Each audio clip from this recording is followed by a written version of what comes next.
kemudian kita enter. Nah, langsung kita dapatkan nama-nama kolom yang ada, yaitu ID, username, password, nama, balance, dan status ya dari tabel akun yang tadi. Kemudian kita akan ambil itu data-data apa saja yang ada di kolom tersebut, yaitu dengan menggunakan union lagi seperti ini, select ID, kemudian username, password, nama, balance, from akun, kemudian klik enter.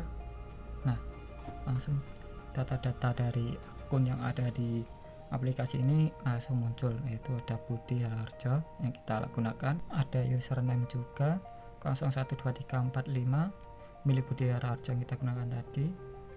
Nah, di sini juga kita ketahui passwordnya Budi Harjo dengan passwordnya Tuti sama.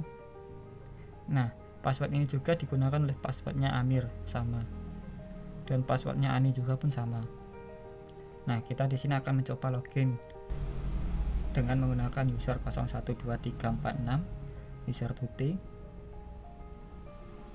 Kita isikan dulu username-nya 012346, passwordnya sama milik Budi, yaitu Budi.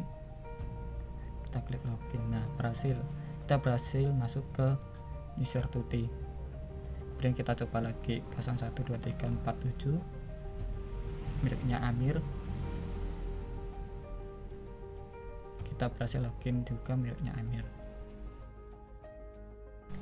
Tadi merupakan contoh simulasi serangan yang bisa dilakukan terhadap web ini dengan menggunakan SQL injection.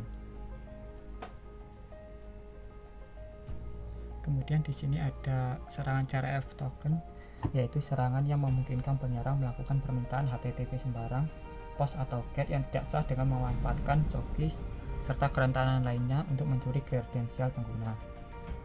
Ada juga cookies no HTTP only flag yang sudah kita simulasikan tadi, yang biasanya dipakai untuk melindungi cookies dari JavaScript pada aplikasi yang tidak membutuhkan keamanan setingkat HTTPS.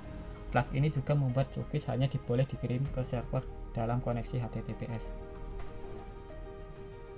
Dan terakhir yang sudah kita simulasikan juga, atribut SomeSite menegaskan bahwa cookies tidak boleh dikirim dengan permintaan lintas sumber, serta memberikan perlindungan terhadap serangan pemalsuan permintaan lintas situs atau CSRF.